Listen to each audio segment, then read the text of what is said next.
Yo, what's good? What's good? What's good? Tonight we're gonna do some spooky shit. We're gonna watch some spooky shit. Basically, yeah. Basically, we're gonna watch some spooky shit. I don't know what else I was gonna fucking say after that, but let's see.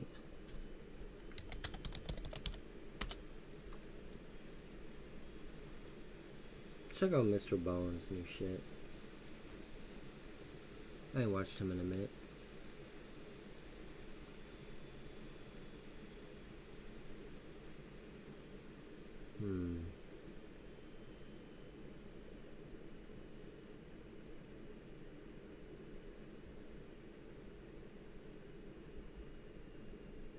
Of the insane true story of Cocaine Bear? The fuck? In the winter of 1985, Hold on. Let me make sure my audio is good. The fuck is a cocaine bear, bro? The fuck? large American black bear was wandering through a forest in Georgia when it saw something strange lying out on the forest floor. Interested, the bear wandered over and began pawing at it and slashing at it until finally the bear ripped this thing open and immediately this strange flowery smell filled the air. Less than 10 minutes later, that bear would experience something that literally no other living thing on Earth has ever experienced. And that is just the beginning of one of these What? People have experienced being high on cocaine. What the fuck did this bear go through? Strangest stories that's about to take the world by storm. Because a major motion picture has been made about this bear. What? It's going to be released in February of 2023. But before we get into this totally bizarre... What the fuck? When did a cocaine bear? Holy shit, that's a fucking movie. I did not know this. That's insane. Holy shit, I could go fucking see it tomorrow. Bro, I gotta hit my friends up. I gotta call my friend. Hold on. Hold the phone. Hold the fucking phone.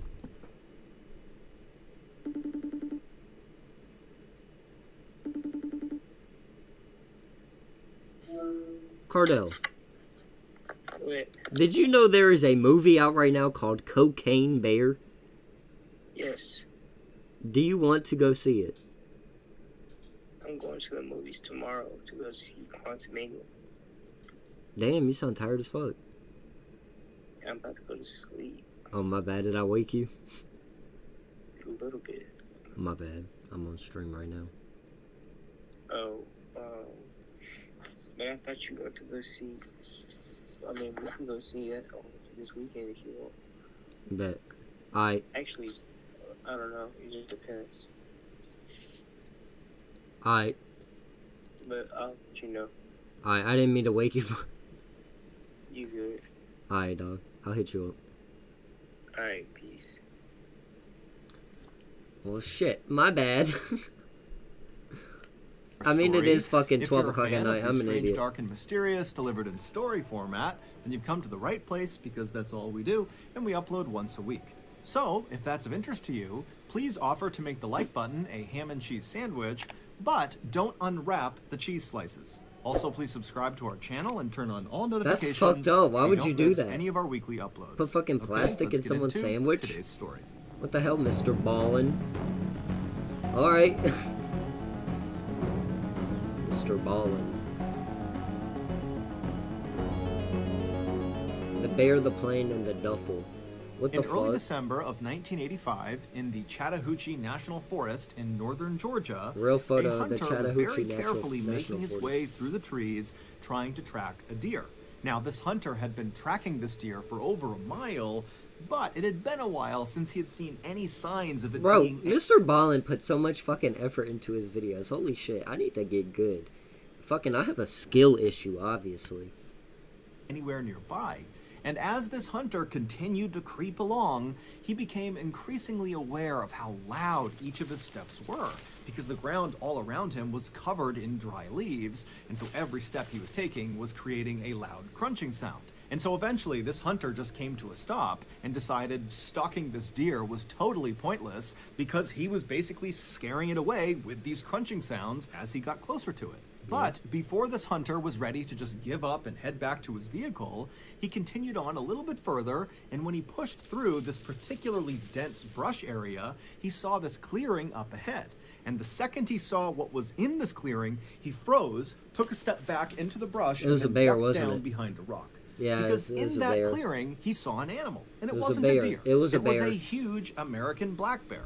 Now, generally Fuck, speaking, those are like the American worst black ones. bears are not aggressive Oh. towards humans. Okay. However, if, for example, you were to accidentally sneak up on a black bear, like this hunter had done, and you suddenly startled it by just showing your that- presence, yeah, that motherfucker's the gonna bear come might after react you. by pouncing on you and ripping you to bits. And so this hunter, with his back pressed up against the rock and his rifle gripped tightly across his chest, he's thinking about that and wondering what he's going to do to get out of this situation. At first he thought, okay, I'll just stand You up gotta and quietly fucking walk run, away. bro. But then he remembered how loud the leaves were, and even though he had Yeah, been dog, you just gotta fucking aim and shoot that motherfucker in the brain and hope you fucking kill it. lucky walking in, he hadn't alerted the bear to his presence. On the way out, he was worried he wouldn't be so lucky, that those leaves would alert the bear. Or is that to his illegal? position. Can you- And so the hunter began thinking, okay, Can you not just go around killing bears? It's probably illegal. You probably can't do that. well, what if I just stand Which up? is fucked up. If, like, there's a bear in front of me, I should be able to kill that motherfucker. Because, like, I know damn well if that motherfucker sees me, it's going to try to kill me. So, hold on. Let me check. Is it legal to kill a bear?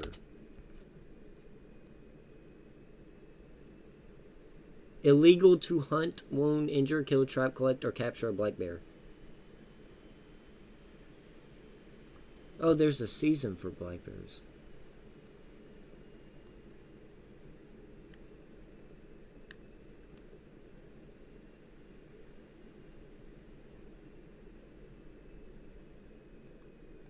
Huh. So in some states it's legal, but some states it's not. and start What shooting up, at Star? this bear. But the hunter knew the big issue with that plan is he had a deer hunting rifle, which is not nearly powerful enough to quickly take down a black bear, if at all. And so if he starts shooting at this bear, there was a very good No, I'm chance not that doing the bear songs would tonight. just turn around and I'm just maul watching him this shit. before he was able to put the bear down with his rifle. And so as this hunter is going through these scenarios behind the rock, he realizes something. He hasn't heard this bear at all. Now, bears in general are very loud animals. Just their regular breathing is so guttural and noisy that you can hear it a pretty good distance away. And the hunter's thinking to himself, I can't hear it breathing. And come to think of it, I haven't Yeah, heard my this bad. bear I'm gonna do once some tomorrow. since I've been near it. And so the hunter very carefully stood up from behind his rock and turned around, and then he kind of peered forward into the brush, looking back into this clearing. I love how and he has to verify that it's not a real photo of the hunter. when he spotted the bear again, Like, he no realized shit. immediately the bear was dead. The bear was kind of slumped forward, What and the its fuck? body almost looked like a deflated balloon. The hunter was so relieved, he almost started laughing.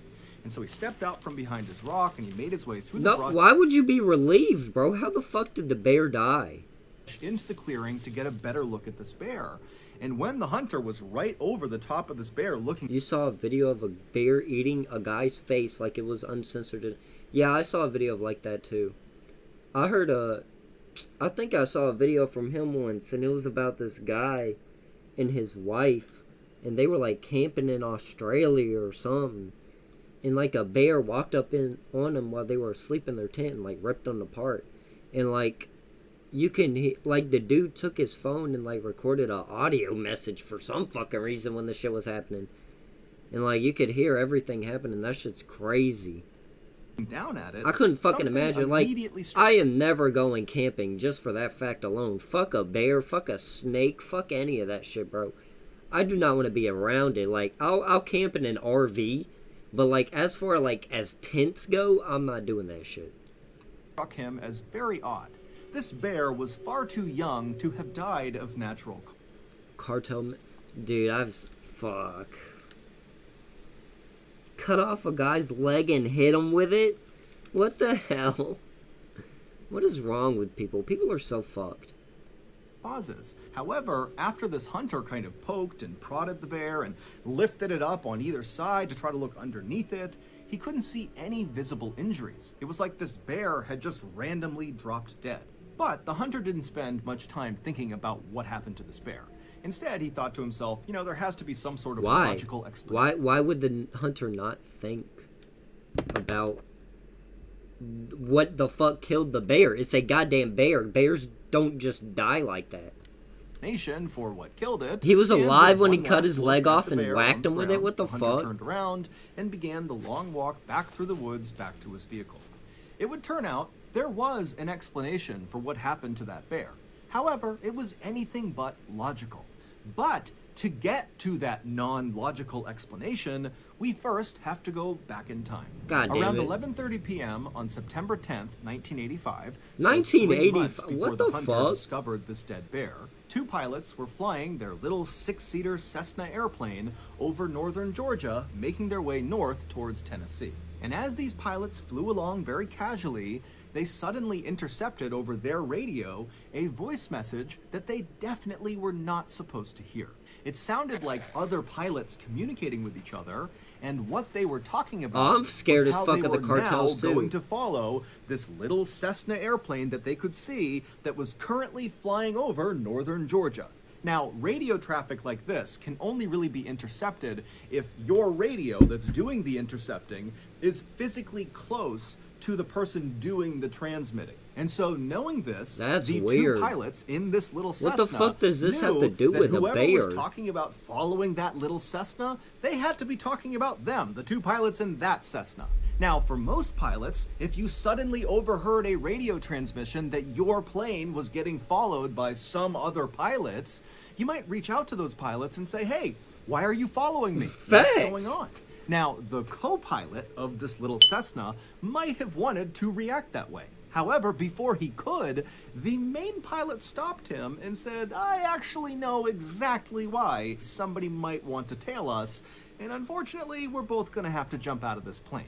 Before the co-pilot could really even react to this news, the main pilot had set the Cessna on autopilot, which sets the plane to fly in a straight direction going at a constant speed at a constant altitude until either a pilot comes back and takes the craft back over, or if it just stays on autopilot, it eventually will run out of fuel and crash or run into something. No And so shit. after the main pilot had done that, he turned to the co-pilot and gestured for him to come with him into the main cabin of the aircraft, basically the main body For of fucking the craft what? where all their luggage was. They finna jump and out? the co-pilot, he's so confused about what's happening, he's so panicked What is that he he- just okay, follows so- the main So does the fucking pilot have cocaine? Are they transporting cocaine? pilot. So the two of them, they climb back over the two front seats, they go into the main body of the craft, and the main pilot begins strapping parachutes onto some of their luggage, and as he's doing this, he tells the co-pilot to open up the side door of the plane. And so again, the co-pilot is just so caught off guard,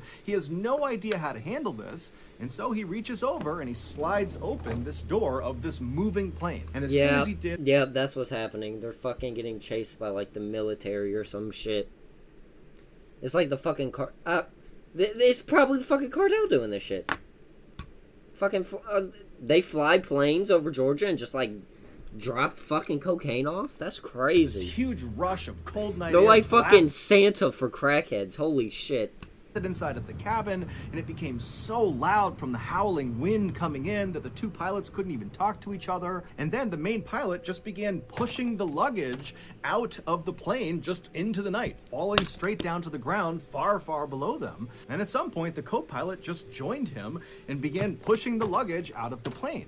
And then after all the luggage was out, the main pilot shoved a parachute into the hands of the co-pilot and said, put it on. He had to gesture for it because they couldn't hear each other. And so as this co-pilot's struggling to get on his parachute, the main pilot puts on his chute, and then right after the co-pilot has just barely got his parachute on, the main pilot pushes him out the side of the plane, Holy and then the main fuck. pilot jumps out after him. So they basically abandoned their plane, which was still set to autopilot, so at some point, it was just going to crash. About 5 hours later, in a suburb of Knoxville, Tennessee, an 85-year-old man named Fred Myers was just waking up. Fred Don't fucking tell me Fred got hit by this goddamn always plane. got up before sunrise. It was part of his daily routine. God He damn would it, wake up, he Fred. would get dressed, he You would should've wash stayed and in shave his bed, dog. face, You and should've then he would fucking sit stayed down in and bed. read the local newspaper. This simple routine was actually very important to Fred. Didn't El Chapo start all the cartel stuff? I don't even know, bro. That shit goes way back to like fucking years, back in the cowboy times, bro. Because recently he had been diagnosed with Alzheimer's disease, which is a progressive disease that destroys memory. And so having this sort of set routine helped him manage his symptoms. Basically, at least in the morning, he could go into autopilot and go through this routine and not get confused. However, on this particular morning, something would happen that would leave Fred more confused than he had ever been in his entire life. Fred had made it to his bathroom, he had washed his face, and he had begun shaving when out of the corner of his eye, he noticed something strange outside in his driveway. He could see it through a nearby A window, plane. but it was still so dark outside, is it a plane? Fred couldn't tell what this thing was out there. And so feeling very curious, Fred put his razor blade down, and he made his way over to the window to get a better look.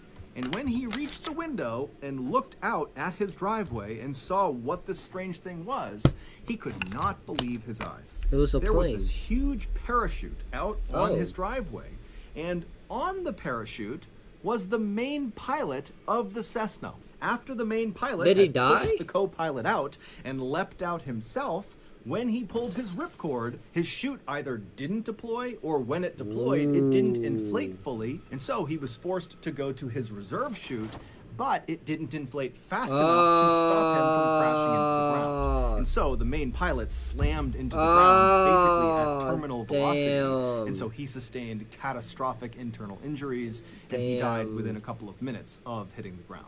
Fred was so Damn. stunned and confused at what he was looking at that without That's saying a fucked. word, he just turned away from his window I don't care and if he walked was over to his doing phone drugs and or called selling the them. police. Shaving That's cream a still fucked on his way to face. die. When That the is police fucked. arrived at Fred's house that morning, they were expecting to see a dead recreational skydiver on Fred's property.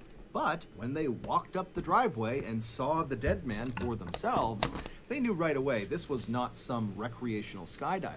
He actually looked more like a soldier.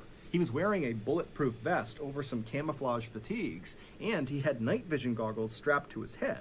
But the dead man's shoe choice made the police think this guy could not possibly have been military, because on this guy's feet were not military-style combat boots like Were you they would expect Jordans? with the rest of his getup. Instead, he was wearing loafers, specifically Gucci loafers, so very expensive designer shoes. Oh, and so the a police are cartel thinking to member. themselves, who the heck was this guy, and what was he doing?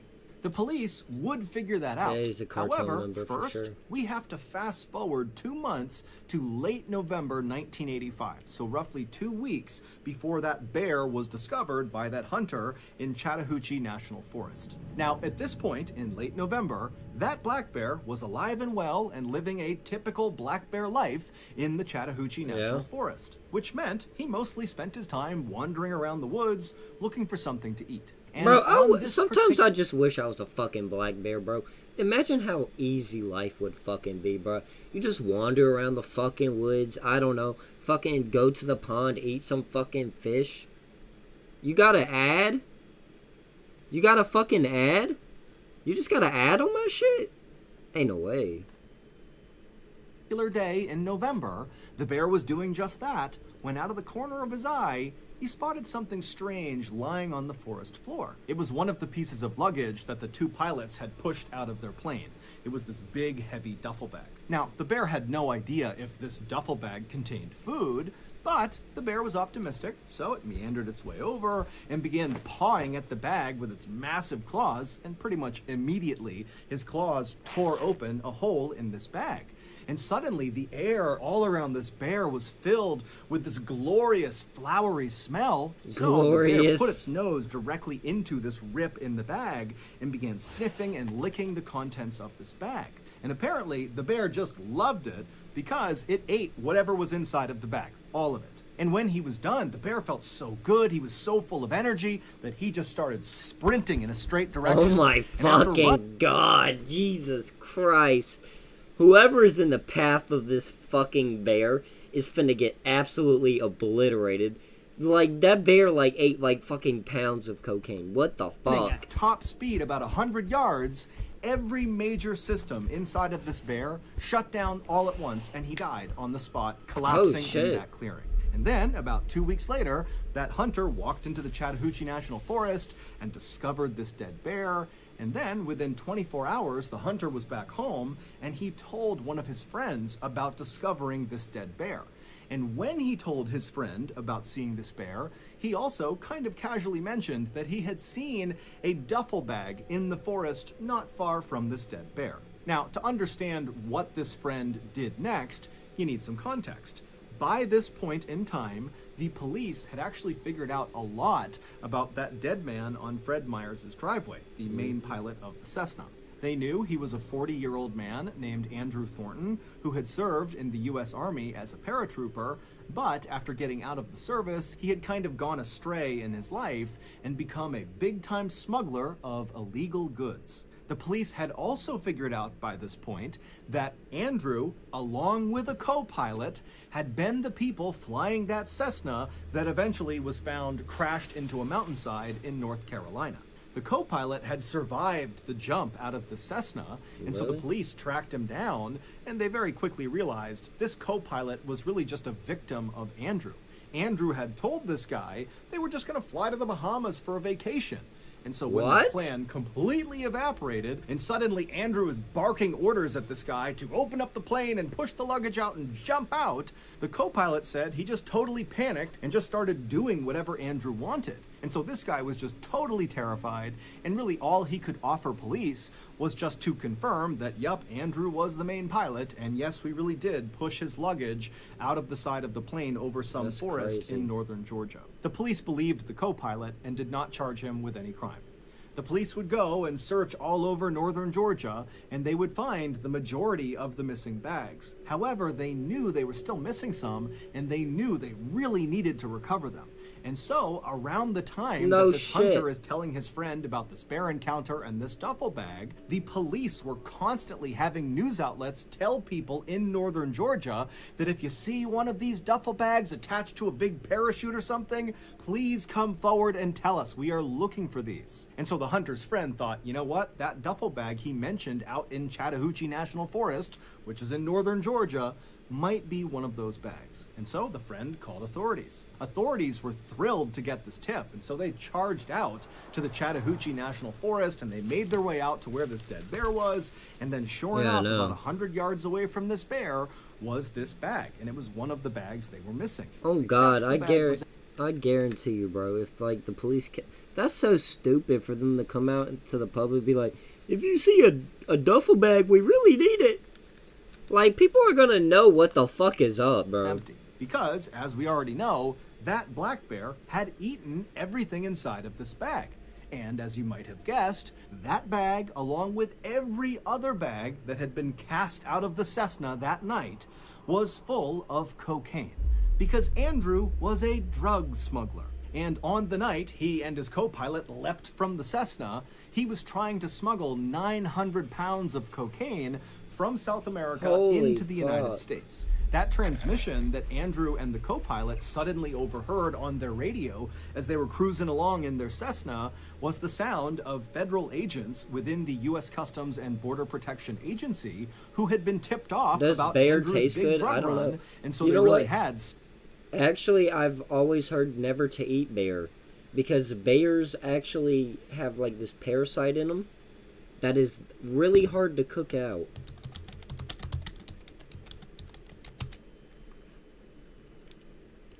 Bear meat can make you very sick.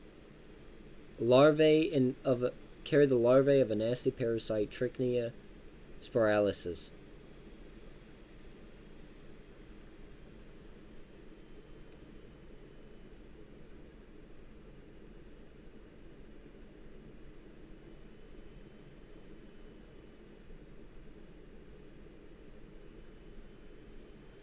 If you do it needs to be very well cooked.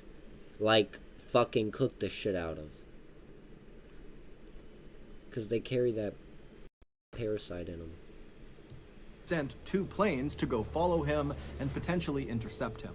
And so the authorities standing in the Chattahoochee National Forest looking down at this empty duffel bag had no idea where the cocaine went that was supposed to be inside of it. But on a hunch, they decided to bring the body of the dead black bear back People with do. them. People eat it. It's like a delicacy. But, like, it's like, you know, like you could eat steak undercooked and shit, and like raw and shit. With bear, you will die if you do that shit. And perform an autopsy on it. And sure enough, during I this mean, autopsy, I'd never eat bear just for that fact alone. I don't like eating pork for that fact alone. I really only like eating chicken, fish, and beef. I don't like bacon. Well, I like bacon. Bacon's good. Bacon's fucking great. But I don't like ham, and I don't like anything like that. the medical examiner would open up the bear's stomach, and the examiner would say the stomach was, quote, packed to the brim with cocaine, thus ending the mystery of how this bear died. It died from a massive, massive cocaine overdose. But the bear's story did not end there. Normally, after an animal is autopsied, they are cremated. But for some reason, this medical examiner decided not to do that, and instead, he had the bear taxidermied, and then he gifted this taxidermied bear to the Chattahoochee River National Recreation Area. And then from there, the bear changed hands many times. Over the next 2 decades, no one knows exactly who had the bear and for what reason, but there were reports that at least at one point it was stolen from a storage facility, and then it was sold at a pawn shop, and then at some point the bear was in the possession of famous country singer Waylon Jennings, and then finally the bear found its forever home. Today, I love the bear turkey. is on display Beef jerky's at the good as fuck, Kentucky too. Fun Mall in Lexington, Kentucky, and around its neck is a placard that reads, Cocaine Bear. So, that's going to do it. If you got something out of today's episode and you haven't done this already, That's so fucked up. That's how the bear ends up. That's its dead fucking body.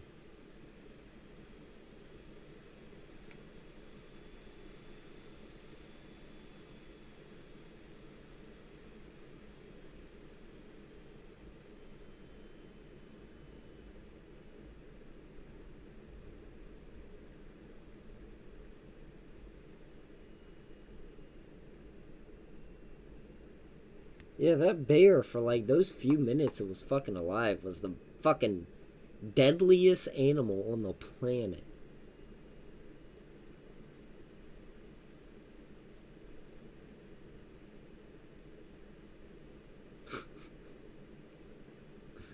Rip Mr. Bear, you are truly the highest in the room. That was a good video. I wanted to watch that other one. What the fuck is this? Oh my god. Oh my god, I need to watch this. Yeah. Oh, what was that? Okay, I'm gonna just drop in no shit. Oh, I don't wanna run no more. I gotta go. I don't really care if you cry. I don't really care where your loyalty lies. I don't really care if I die. I gotta see. Uzi recorded a hit in only 36 minutes.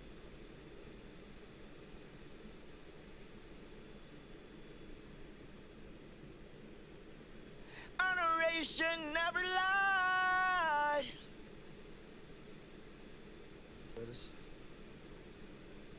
Shit. Saw the way she looked me in my eye. What's up? Saw the way she looked me in my eyes. Almost. Saw the way she looked me in my eyes. What's up? Almost. Saw the way she looked me in my eyes. Almost. Did I keep fucking up? Oh well. Saw the way she looked me in my eyes. Oh well. Saw the way she looked me in my eyes. She said, baby, I am not afraid to die. Yeah. So, I'm ready. She said, baby, I am not afraid to die. Oh, put me to the end. What's up? Almost. Okay, I'm gonna have to watch that on my own sometime. Holy fuck. That's very interesting, though. Well, keep watching these Mr. Ballin videos. He's got some ghost videos we could watch.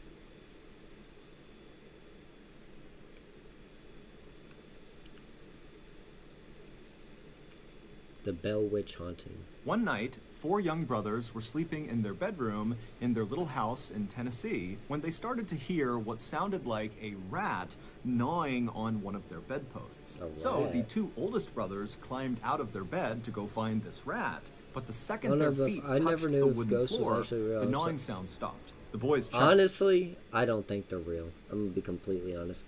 I think if ghosts were real, they would have done showed themselves by now. Like, come out my closet, motherfucker. Open my goddamn closet door, please. I dare you. See? They ain't not doing nothing. Either ghosts aren't real or they're just really pussies. I used to watch Omar Gosh ghost videos. What is that? The room, they checked the bedposts, there was no sign of any rat, and so eventually the 2 oldest brothers just kind of shrugged it off and got back in bed.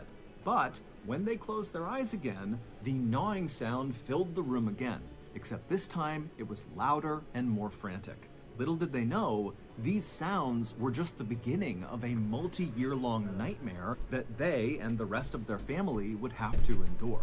Their terrifying story is known as the Bell Witch Haunting, and it is considered to be one of the most frightening documented hauntings of all time. And today, I'm going to share their story with you. But before we get into the Bell Witch Haunting, if you're a fan of the strange, dark, and mysterious delivered in story format, then you've come to the right place because that's all we do, and we upload once a week. So, if that's of interest to you, please ungold the like button's goldfish crackers. Also, please subscribe to our channel and turn on all notifications so you don't miss any of our weekly uploads.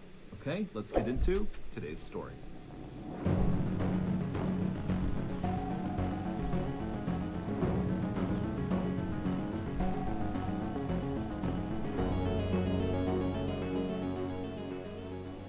In 1804, a man named John Bell decided his farm in North Carolina That shit pissing me was off, just though. too small for his growing family. So I he, think they will along with because his people wife say they Lucy spirits. and their 6 kids, Bro, think packed of it like this, though, bro. If ghosts were real, how many fucking ghosts would be here, bro? Like, fucking, like, billions, like, trillions, fucking quadrillions. Like, fucking, why aren't there fucking, like, and the thing is, when people talk about ghosts, they be like, oh, I saw someone from the 1800s. No, you fucking didn't. You're fucking lying. You're fucking lying. Quit your bullshit. Now, when people say, oh, I saw my great-grandma, she was like, you need to get your shit together. I believe that. I can believe that. But when people are like, oh, yeah, I saw a damn wizard, and he was like, casting spells and shit. Or, I don't fucking know. Just people be making shit up, bro. I feel like that's what it is. all their Half the belongings time. onto wagons and then traveled People more want than attention and make shit up. I feel like that's 600 what it is miles half the west time. to this 1,000-acre patch along the Red River in northern Tennessee. The area they settled was known as Robertson County, and at the time it was very rural and basically nobody lived there. And so the Bell family, when they arrived in Robertson County, fully expected to have to work with the few families that were there to build up the settlement. Basically, they wanted to build a town from scratch. But this was the kind of work that John Bell was born for. He was raised on a farm where he had a reputation for working extremely hard and never giving up. John was very generous and excellent at working with other people. In fact, when his family was still in North Carolina, John and his very gentle and sweet wife Lucy would open their door. You saw a figure shadow walking across the room? Have you ever had a sleep paralysis? That shit is crazy.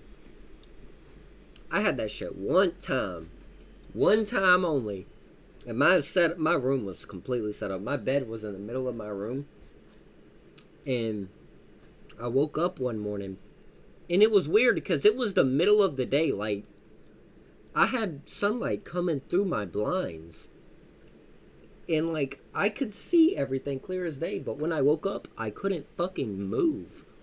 And like I was just staring straight ahead. Like literally I was like this. Just like staring straight ahead. All of a sudden, this like creepy black lady, like it wasn't like a black woman. It was just like a black figure, but like it looked like a lady figure. She like came up from the foot of my bed out of nowhere and like popped up and then like started crawling up my walls and crawled up right above me and then just like fell on top of me, and then like I just like jumped up real fast and screamed. Now that shit was crazy. I don't think that was a ghost. I think I was just, because I hadn't slept for a couple of nights before that. I was like up for like 3 days straight. I think that was part of the problem.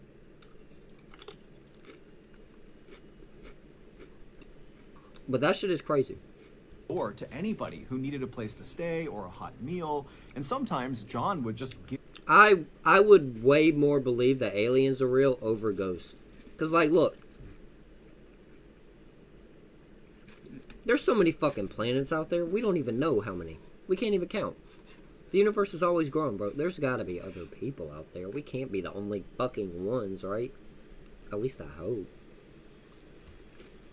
give money to his neighbors when he felt like they were down on hard times. So, after arriving in Robertson County, and after the Bell family had met their few neighbors, John Bell got right to work. First, he began clearing trees off of his land.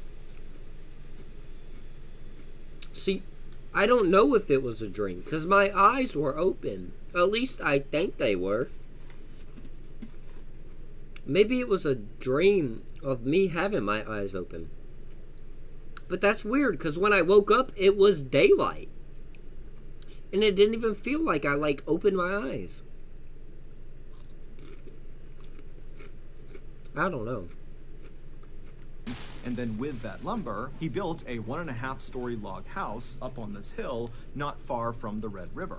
And in fact, the Red River was a very popular picnic spot and fishing spot for the few people that lived in Robertson County. And so in virtue of the Bell's house being so near the river, the Bell family was always running into their neighbors and saying hi and making friends. And so it wasn't long after John and his family had arrived and built this house that the Bell family became one of the most popular families in the area. And for many years, the Bell family lived a very happy and prosperous life in Robertson County. Most mornings, John would wake up first, and then he would rouse the children, who would then leave the house and walk through the nearby woods to go to their school, and then they'd come back before sunset, and then while the kids were at school during the day, John and his older sons would go out and work the land or help build structures around town to build the settlement up. That's the or they fucking would life, build bro. boats that they would use to transport the tobacco and meats they produced on their farm down Oh south God, for bro. trade. If I could John just, and Lucy would get older and 3 have a more kids farm, while in Robertson that'd be cool as County, shit. and before long, their oldest children began getting married and starting families of their own and building their own houses nearby. But one summer day in 1817, so 13 years after the Bell family first arrived in Robertson County, John would have a very strange experience that at the time he would completely write off. But years later, they would look back and say, that's when it started. On that summer day in 1817, John was by himself. He was out walking through his cornfield near his house when he looked out and he saw this big dog just sitting in the middle of the cornfield. Now, there were lots of dogs around Robertson County, so it wasn't unusual to run into a dog while you were out and about. But there was something off about this dog. It almost looked misshapen, like What the its hell? bones had broken many times over and reset at awkward angles. And this dog just looked way too big to be a dog. It almost looked more like a big wolf. And this dog was staring at John in a very human way, not breaking eye contact, staring right at John. Now, What? John was not someone who easily spooked. But standing in this cornfield, staring at I'm this getting dog who fucking was staring spooked right right now. back What at the him, fuck? John couldn't help but feel totally unsettled and a little bit panicked. And so John, who had his rifle with him, raised it and fired in the direction of this dog. My mom- and when dude. he did, the dog took Oh my God, let me tell you a story about my mom sleepwalking, bro. So look.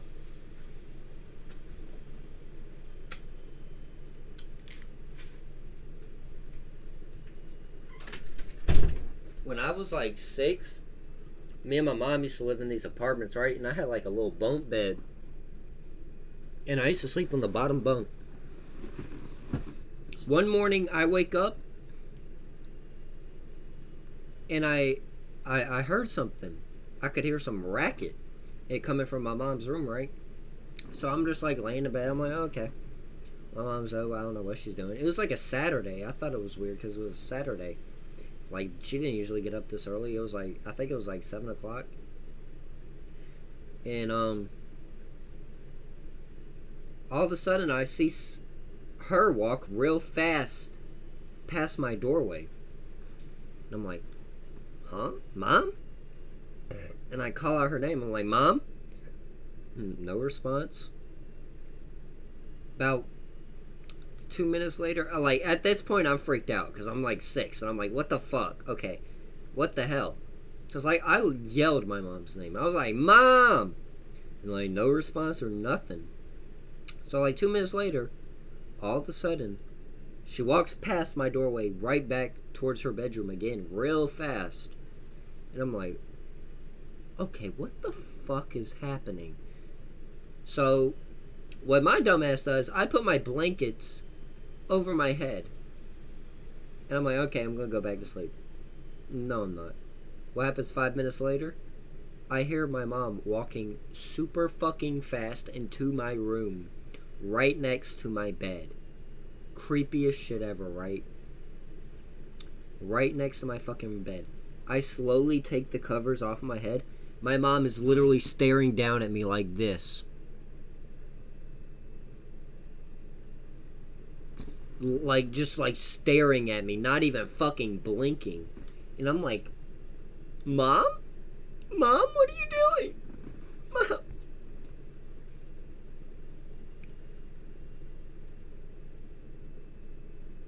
My mom says she used to be really bad about it because she used to fucking unlock the door and go out in the fucking snow. Took off running. And so John, he watched as this dog I don't galloped know, bro. away from him. I've never done and it. I disappeared sleep talk. into the tree line of the forest far away. I have a problem with sleep and talking. once the dog was Sleep totally laughing. out of view, That shit's John creepy. marched forward to the spot in the cornfield where this dog had been sitting. And when he got there, he was expecting to see the corn kind of pressed down from where this big animal had been sitting, but it wasn't. There was no sign that any big creature had been sitting right there. And as he looked around him, he saw there were no paw prints, no tracks on the ground, either coming to this spot or going in the direction that he watched this big dog run off. John was totally confused by this, but after sitting there kind of wondering how this could be, he just told himself, you know what, I'm overthinking this. It was just some big ugly dog and a missed shot. This is no big deal. And so John promptly turned around and walked back to his house, forgetting all about the dog. But not long after John saw this dog in the cornfield, his family began experiencing other strange things back at their house. At night, after the Bell family had climbed into bed, they would start hearing a knocking sound on the side of their house. And as soon as they got up to go inspect it, the knocking would stop. I'll be right back. I'm gonna go get me a little drink and get my little dog. He's sad down there. I hear him howling.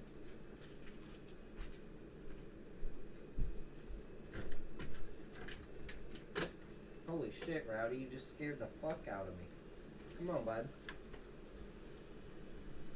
You want on the bed? There you go.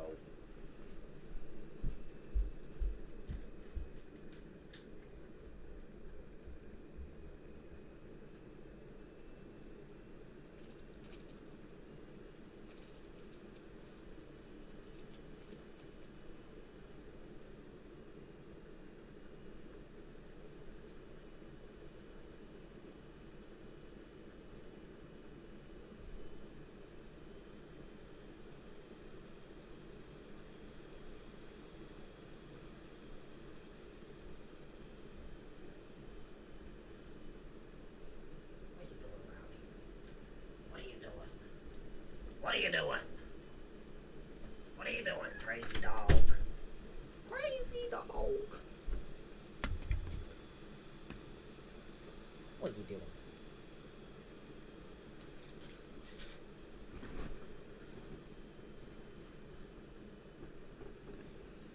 I don't know, bro. Because, like, she had her eyes open when she was sleepwalking. So I don't fucking know. I think they have their eyes open when they do it. Because, like, I think it's a thing to do with their brain. Their body being awake, but their brain isn't. And then they'd lay back down again, and they would hear it again, except it was coming from another side of the house. It was like there was someone or something outside of their house, just kind of circling around them, periodically knocking on their walls. Now, John was convinced this was not the work of some animal. This was a person, a prankster, and they were hiding out in the woods somewhere. And so he instructed his family not to mention the tapping sounds to anybody in town because he thought somebody in town was doing this to them, and he didn't want them to know that they were on to them. He wanted these pranksters to come back and do it again so he could catch them in the act. But over the course of several weeks, the tapping continued, and every time John would lay in wait and try to run out and see who was there, there'd be no one, and there'd be no tracks anywhere around the house indicating that anyone had ever been there. And as unsettling as these knocking sounds were for the family, they were nothing compared to the things that happened next.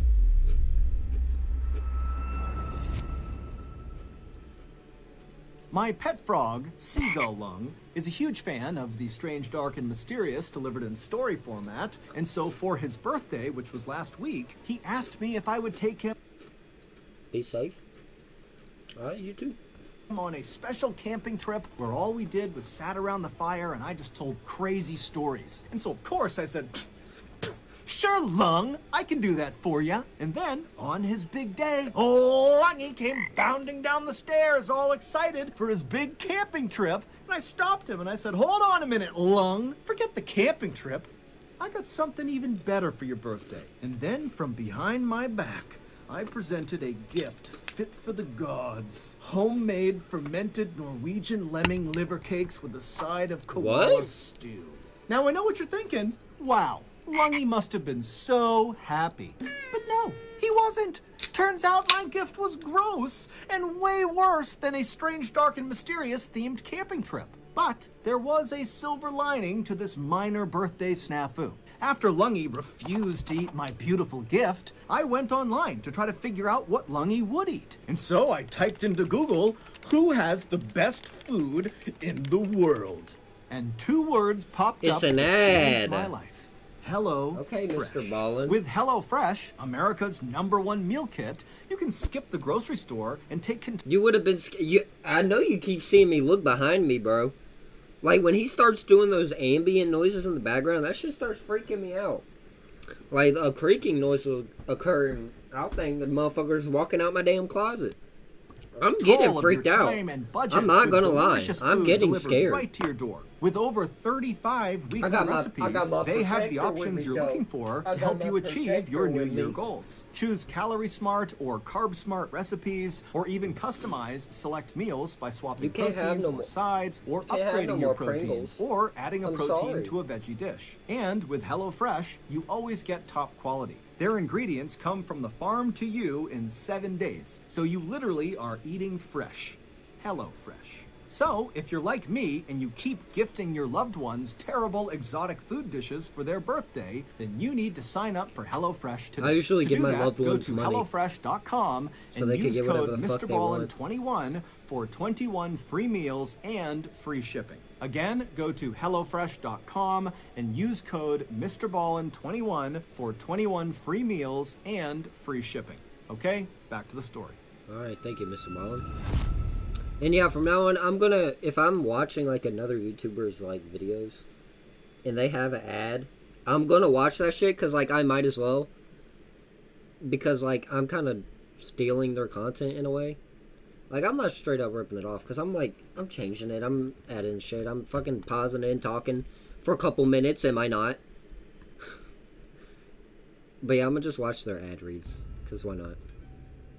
One Sunday night in May of 1818, so roughly 1 year after John had seen that big dog in the cornfield, and a couple of months after the knocking on the walls had begun in the Bells household, 4 of John's sons were asleep in their bedroom inside of their home when they woke up to the sound of what sounded like a rat gnawing on one of Oh their my bedposts. God, I fucking can't Now, stand these that boys noise. were Why does he sleeping do in 2 that? bunk beds, and the 2 oldest brothers were sleeping on the lower bunk. And so they instinctively got up, stepped onto the floor to go find this rat, but the second they stepped onto the floor, the gnawing sound completely disappeared.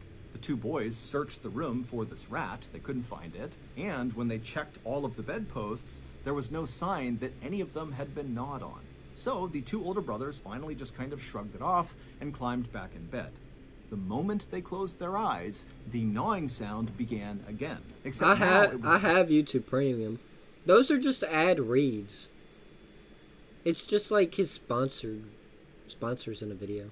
louder and more frantic, like whatever was under there was desperately trying to chew through the wood of their beds. But again, when the 2 older brothers leapt out of their bed to go find whatever animal was doing this, the sound would completely stop and What the room the would go fuck? still. The boys searched the room again. There was no sign of any rat or any animal. There were no marks on the underside of their beds, and so they had no idea what to make of this. The gnawing sounds would continue all that night, making it nearly impossible for these boys to sleep, and it would happen again the next night the same way. But on the night after that, so the 3rd night, the boys heard a new sound in their room. As they're laying in their beds, exhausted from barely sleeping the last 2 nights, they began hearing what sounded like someone gasping for air underneath their beds. Like they were being choked, they were gulping and smacking their lips and clawing the at the fuck underside of the beds. The 2 is oldest that? boys were terrified, but eventually worked No, I up the pay for courage YouTube Premium. and leapt That's what I from their listen to bed to music on. confront whatever was underneath them. But again, as soon as their feet hit the floor, the sounds completely stopped and the room went still. But this time, the boys were so frightened, they decided not to try to just go back to sleep. Instead, they woke up the rest of their family, and the Bell family searched the entire house, top to bottom, looking for any indication of what could have been making those sounds. But there was nothing in their house. There was no marks from some animal or rat. I mean, there was no indication that anything was other than normal. Now, to this point, the Bell family had not told anybody in town about either the knocking sounds on the walls, or the rat gnawing sounds, or That now photo the is gulping fucking for weird. air sounds. And a part of that was because John had told the family, don't tell anyone because we're going to catch whoever's doing this. But another part of it was the family knew as soon as they brought this stuff up, they could be the target of ridicule because people wouldn't believe them. But after this night, with the gulping and gasping sounds, the Bell kids really could not sleep anymore. They were just up all Fuck, night, I don't blame terrified. 'em. And so finally, John went to one of his neighbors, who he was very close with, and confided in him that something weird was happening inside of his house. Now, John was not the kind of person who That's a made things up. drawing? He was very straightforward, very Holy honest. shit. He didn't even tell jokes. And so this neighbor, as he's listening to this Rowdy. unbelievable story, just takes John Don't at tell face me you value fucking and hear says, something. No. You don't hear nothing. What? What? You want to sit up here with me? Come here. Come here. You want to sit up here with me and watch the video? Come on. Look. you know what? I'll stay the night in your house and I'll see if I can hear all these strange sounds. That night, the neighbor would stay with John Bell and his family in the Bell household, and sure enough, the neighbor would hear the tapping on the walls, he would hear the rat gnawing on the wood post in the boys' room, as well as that gasping and gulping sound coming from the boys' room.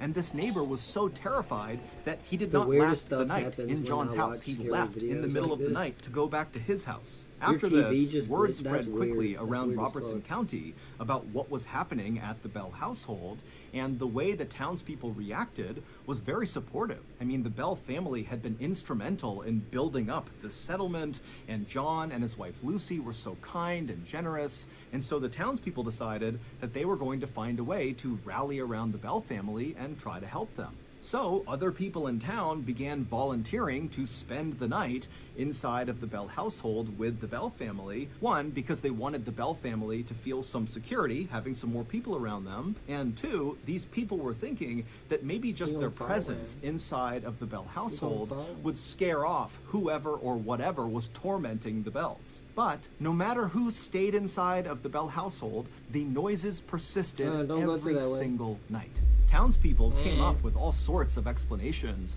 for what was happening to the Bell family, ranging from, John's youngest daughter must be behind this because she wants attention, or other people said maybe there's a family or an individual that hates the Bell family and they're targeting them and they're behind this. There was even a theory that someone in town had learned ventriloquism, which is a kind of performance where the ventriloquist throws their voice so it sounds like it's coming from somewhere else, not from their body.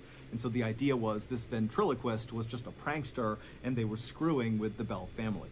But the townspeople searched the Bell's house with the Bell family over and over again, and they never found any sign of what could be making these noises. The people in town even went so far as to have people watch each member of the Bell family as they slept at night to make sure none of them were responsible for these sounds. And sure enough, as the Bell family was being closely monitored, the noises would start, and it was very clearly not coming from anyone in the Bell family. As the months went on, and the Bell family was forced to endure whatever was going on inside of their home, the people in town started to notice something odd about John Bell. Normally, John was a very engaged person, that when he spoke to you, he was locked onto you and really paying attention. But at some point, after these mysterious things began happening at his house, John would be talking to someone, and then suddenly his eyes would kind of gloss over and his jaw would go slack, and it would look like he was staring off into the distance. And then his face would start to twitch. And at first, these twitches were fairly minor and were centered just around his eyes.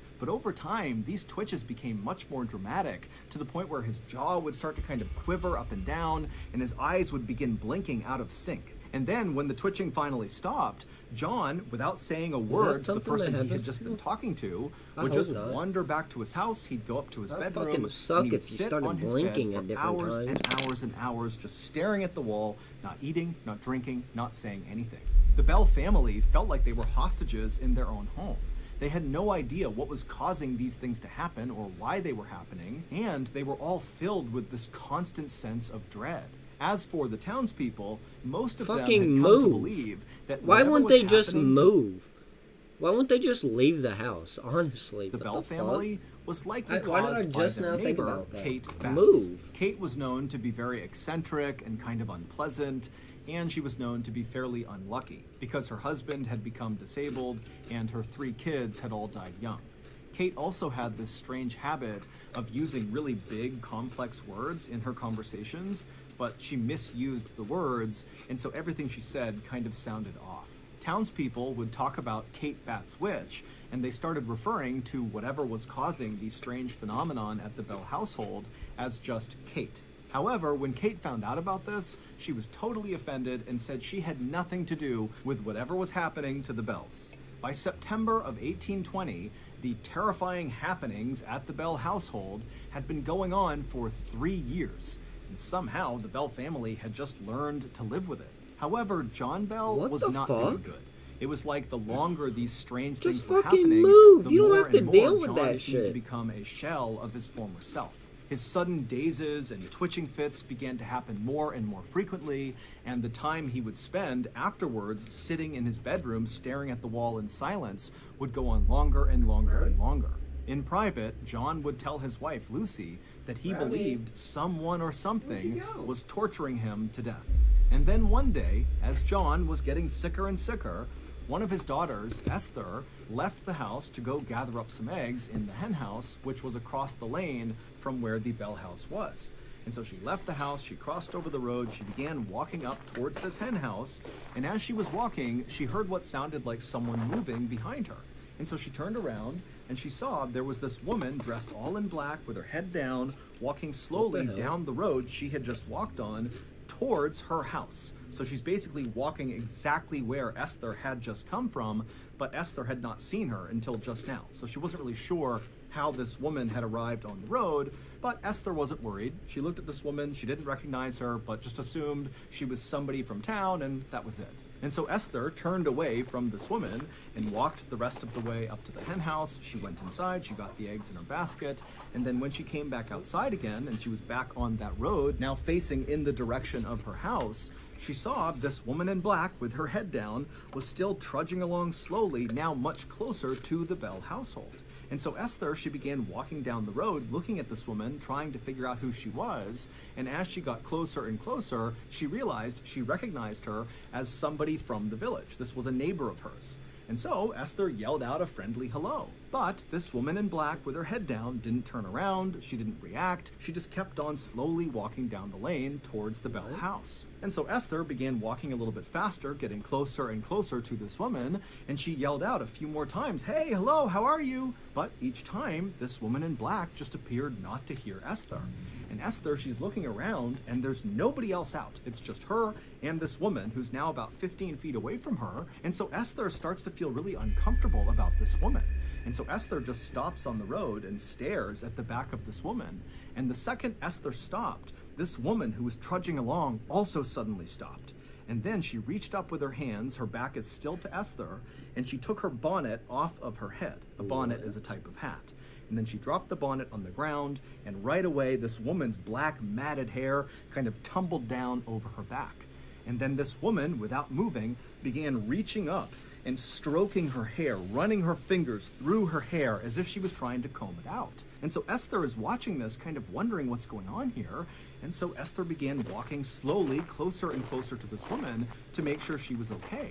But with each step that Esther took towards this woman began running her hands faster and faster through her hair until it almost looked impossible. She was moving so fast. And then Esther realized with horror that she wasn't just combing her hair. This woman was grabbing clumps of her hair and pulling them out of her head. In fact, Esther could literally hear the hair being ripped from this woman's scalp. Oh my God. And so before long, there was hair all over the ground around this woman. And so Esther at this point is terrified. She thinks there's something wrong with this woman. And so she runs around this woman without looking at her, charges into her house, which is right in front of this lady. She goes inside, she locks the door behind her. And then Esther calls out for one of her sisters who was home and said, "Come here, come here." And the two of them went to the front window and they look out onto the road and they see the woman. She's still there in the same spot, ripping her hair out. But Esther makes eye contact with this woman. And the second that happens, the woman freezes. Her hands are still in her hair and she's looking directly up at Esther. And Esther and her sister, they're kind of taken aback by the way this woman is looking at them. And then this woman slowly brings her hands down and she's staring up at Esther the whole time. And then she turns suddenly and walks around the side of the property out of view of Esther and her sister. And so Esther and her sister, they shriek, they leave the front window and they run over to the side window where this woman was heading. And they saw this woman climbing up and over their fence, getting into their side property. And behind her were now 3 children who they had not seen What before, the just fuck? marching right behind this woman in black. And so this woman and these 3 children, in plain sight of Esther and her sister, they walk into this What? grove of trees on the Bell Fucking property. where- And so Esther and her sister, they're just staring. They have no idea what's happening. And then one by one, the woman first, then each of the children climbed their own trees. And then once all 4 of them were up in these What? trees, they turned around so they were all looking directly at Esther and her sister, and then they all began swaying with their bodies in the trees, getting these trees to bend and wave hard left and right. And so Esther and her sister are horrified, and as they're staring, Esther's husband just happens to come through the front door. And so Esther yells for him to come over here and look out the window, look what they're doing out there. And so Esther's husband, he runs over to the window and he looks out, but he can't see the woman or the 3 kids. He can only see trees swaying What? unnaturally left and right. And so Esther and her sister, they realize he's not seeing what we're seeing, what's happening. And before long, they're screaming. The husband's trying to figure out what's going on. And finally, the trio just ran from the window, went out the back door, and ran around to the side yard to go confront this woman and these children. But when they got out to the grove of trees, They were the gone. woman, the kids, they were gone, Yep. and there was no tracks Sounds about anywhere on the fucking right, ground Ralph. to indicate that Right, anybody Rowdy? had been there Sounds about recently. fucking right. Not long after this incident, sometime in October of 1820, He agrees. John Bell and one of his sons were out for a walk on their farm. And as they walked, suddenly John stopped and threw his hands up to his face as if he was protecting himself from someone trying to hit him. And then all of a sudden, John's face just went totally slack and his body began to contort into these horrible, grotesque angles, and his back began to arch so far it looked like his back would break. And so John's son, he's watching this happen. He has no idea what to do. And so he just runs over and grabs his dad and tries to pull him upright. And as he does this, this horrifying shriek fills the the air. John's son has no idea where it's coming from, but it's so loud it stops him in his tracks. And then as fast as all of this had happened, it all stopped. John was back to normal, laying on the ground, coming to, and the shrieking was gone. It was silent on their farm. What? And so John's son turns to his dad, and he sees John is crying on the ground. And he says to his son, "I don't have much time left." John's son would help him up, and then the two of them silently just walked back to the house, and John went straight to bed. A few weeks later, on the morning of December 19th, 1820, John didn't come down for breakfast, and so his family went up to his bedroom to make sure he was okay. But when they found him, he was still laying in bed, he was breathing, but no matter what they did, they couldn't wake him up. And so one of John's sons ran to the medicine cabinet inside of their house, but when he opened it up, all the medicine was gone, and in their place was this strange glass vial that contained a smoky, dark liquid that the son had never seen before and no one in the family had seen before. And so the family immediately called for a doctor to come to their house, both for John and also to see what this liquid was. And so the doctor showed up. He didn't really know what to do for John. It didn't make sense that he just was not waking up. And then the doctor checked on this liquid and he said, "You need to test this on some farm animals to make sure we know what it does." And so the family went out and found a stray cat and they force-fed it some of this liquid, and within minutes, the cat had died. The Bell family swore they had not put that vial in the medicine cabinet. They had no idea what it was or how it got there. As for John, he would not wake up that day, and in fact, the following morning, when he was still in bed, he died. After John's death, these strange occurrences at the Bell household basically all came to a stop, for the most part. Some people in town reported, after John's death, seeing strange lights floating around the Bell property, and also sometimes they reported hearing a strange sing-song voice kind of coming from somewhere out around their property. John's wife, Lucy, would remain inside of that house until 1838, when she passed away.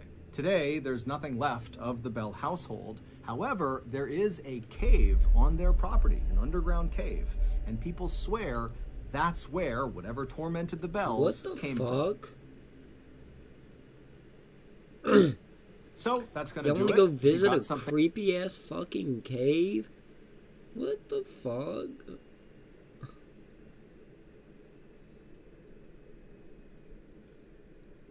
Alright. I think I'm in the stream here. Tired as fuck. Hope you guys enjoyed. If you did, like, subscribe. Say bye, Row. Say bye-bye. Say bye-bye.